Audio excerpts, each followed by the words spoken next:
Од општината најавуваат градежна офанзива во сферата на дефинирање на широко опфатни сообраќајни решенија за значително подобрување на сообраќајната фреквентност на главните улици во централното градско подрачје, како и на влезот и излезот од обиколницата. Практично Кочани ќе стане град на кружни текови под теркот на европските метрополи, кои возможуваат поквалитетен протик на учесниците.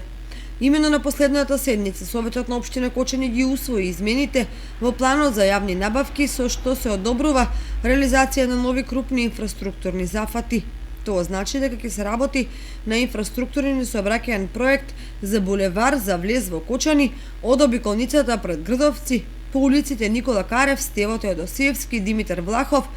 на кој крстосниците ќе се решаваат со кружни текови. Суштинско подобрување на сообраќајната циркулација се планира и на влезната сообраќајница од правец на населбата Оризари и булеварот Одосије Паунов со изградба на 4 до 5 кружни текови, и тоа кај средното училиште Гоша Викентиев, кај печатницата Генекс, кај триаголникот во близина на агенцијата за вработување, кај кракот кон подружницата Осогово крај автобуската станица. Со измените планирано е изградба и опремување на детски игралишта и изградба и оградување на спортски игралишта, реконструкција на кровот на објектот Партизан,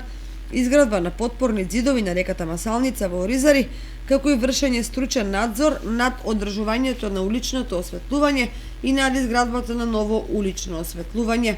И покрај фактот дека се работи за мощни значајни проекти и инвестиции, предлог планот помина без дискусија, а беше усвоен само со гласовите на мнозинството во Советот, бидејќи опозицијата не се произнесе.